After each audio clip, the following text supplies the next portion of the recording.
Lee's most terrifying player is barely 21. He didn't arrive with fireworks or headlines. At first, he was just a tall kid from the suburbs of Paris, quiet, thin, awkward even. But every time he stepped onto the court, something didn't make sense. He wasn't just taller than the other kids, he moved differently. Fluid, smooth, like a guard. He'd grab a rebound, take 3 long strides, and glide into a finger roll like a point forward. Coaches on the sidelines didn't yell at their players anymore. They just stared. Some smiled nervously, others just shook their heads. The first whisper started around age 13. Not because he could dunk, plenty of tall kids could, but because he blocked shots after they were released. He'd wait, hesitate almost, then rise like a shadow that caught up with time itself. Wingspan longer than most doors, fingers that reach from arc to arc, but it wasn't just physical. That was the terrifying part. The kid was smart. He didn't chase blocks, he constructed them step by step, like a trap. By 15, scouts were flying in from the US to watch him play in empty gyms. He didn't care, he wasn't there for the spotlight, he was there to figure things out, to sharpen. Then came the film clips, grainy footage posted to Reddit, Twitter, YouTube, some kid in France blocking 5 shots in a minute, hitting a step back 3, then switching onto a guard and forcing a turnover. People thought it was edited. This can't be real, one scout posted. Durant had the shot, Gobert had the defense, Giannis had the motor, but this kid, he had all of it. In pieces, swirling together before he'd even grown into his shoulders. By 16, his body was stretching into something almost unnatural. 7'2" and climbing, arms like vines, legs that didn't seem to end. But he kept the agility. That's what scared people. Most kids that size lose the handles. Here he was, 16 years old, dropping 22 and 10 against grown men. By 17, it was clear. He wasn't good for his age. He was good, period.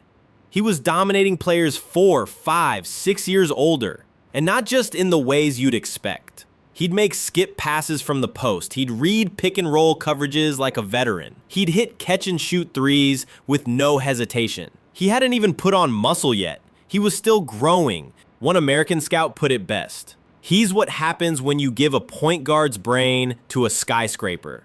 There was a shift around that time. Coaches stopped treating him like a project. They started building around him.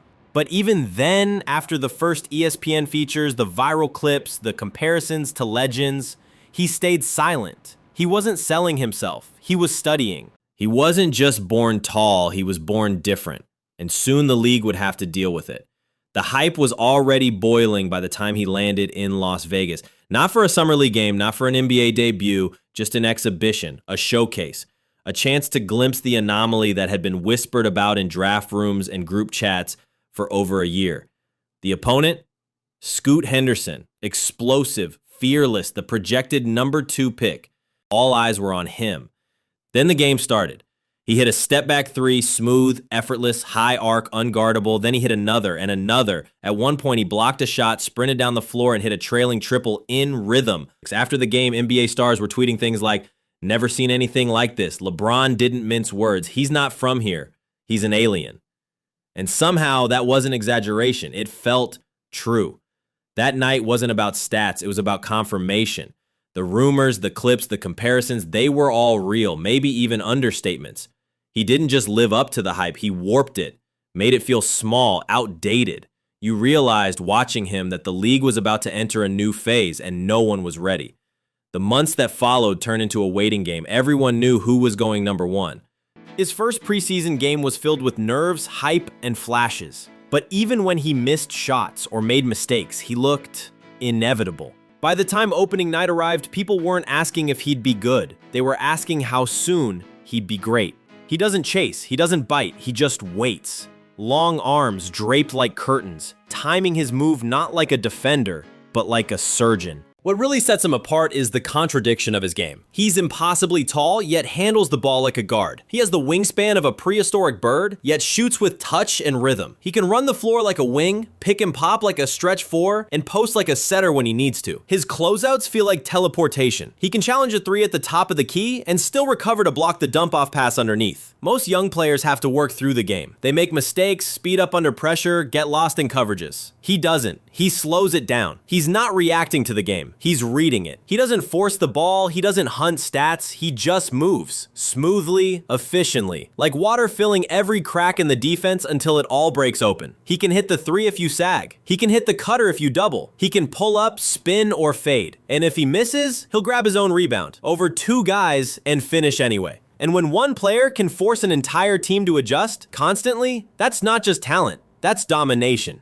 And he's barely 21. Players with 10 years of experience struggle to see what he sees, but for him, it's just instinct. It's not confidence, it's something colder, something closer to control. And that's what opponents feel the most. The lack of emotion. Not because he doesn't care, but because he doesn't need to prove anything. Not to them, not to the fans, not even to himself. The work is done in silence, and the results speak loud enough.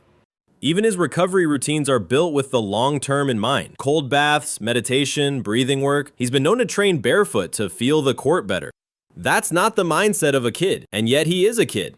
Barely 21, still figuring out how to live in a new country, still adjusting to fame, to media, to the never-ending swirl of expectations. When asked about pressure, he just shrugs. Pressure is part of the game, he once said, but it's not a line, it's not rehearsed. You can tell he believes it. There's something chilling about a player who's built like a monster but thinks like a veteran. Someone who doesn't just want to win, but to dominate the right way. Smart, efficient, precise. Every generation has its stars, players who rise, entertain, score, and fade. But sometimes a different type of player emerges. One who doesn't chase moments, they create them. They don't always talk about it afterward. Not on camera, not in press conferences.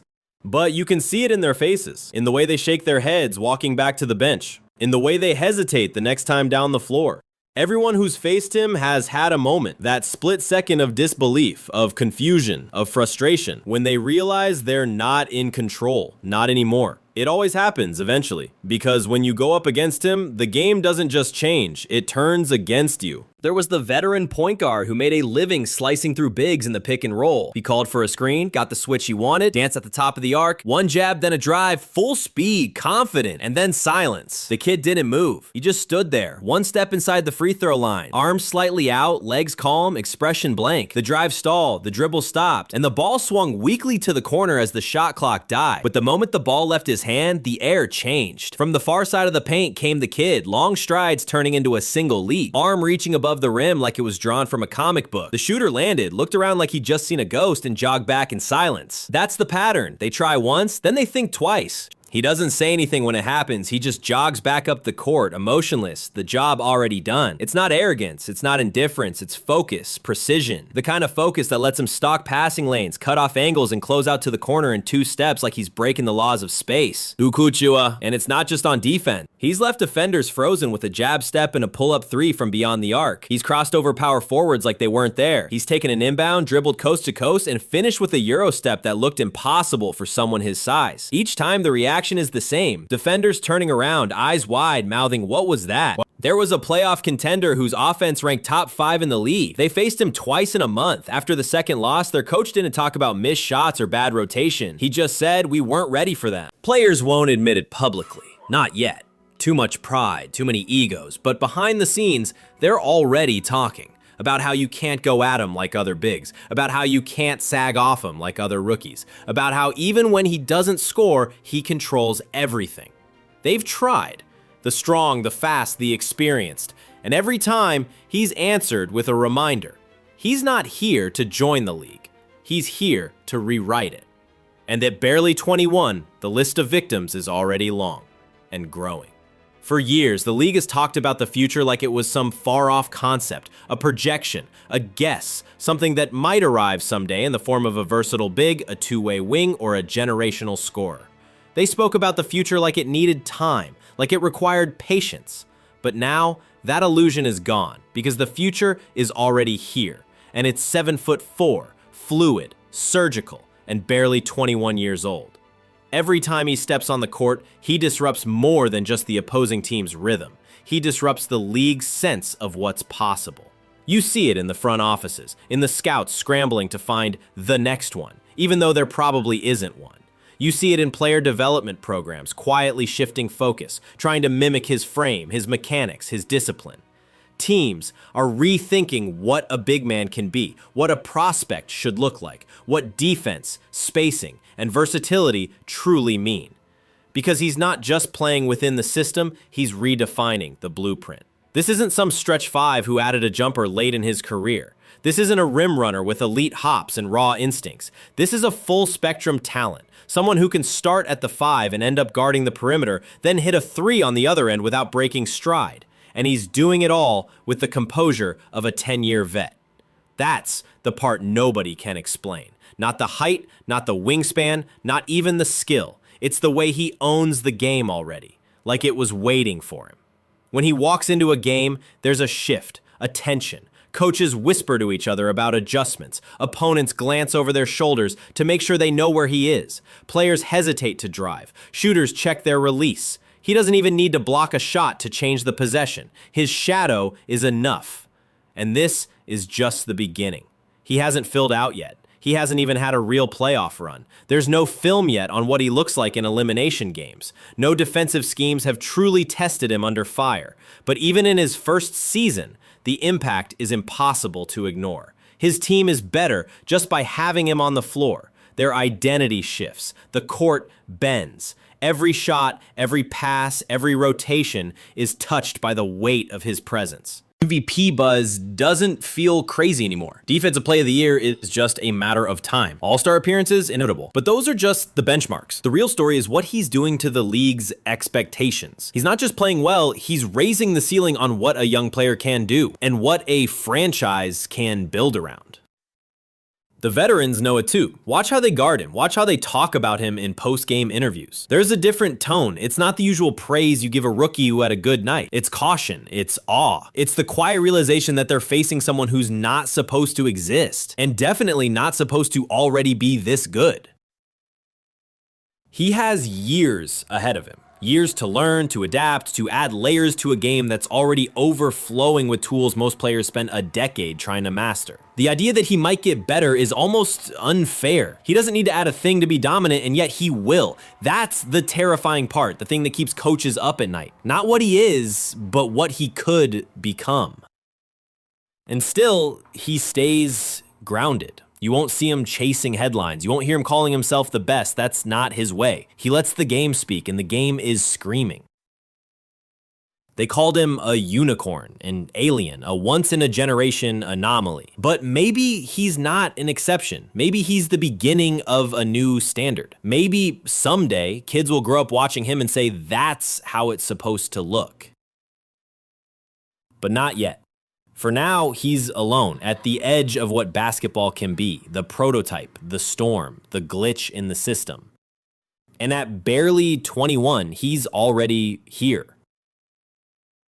The future isn't coming, it's already begun. So you can try to game plan, you can try to adjust, you can try to pretend that this is just another young talent on a hot streak. But deep down, you already know. This is only the beginning. Thanks for watching. If this gave you chills, hit that like button. If you want more stories like this one, more players changing the game in real time, subscribe. And drop a comment. Is he already the scariest player in the league, or is the best still to come? Because the monster is awake, and he's just getting started.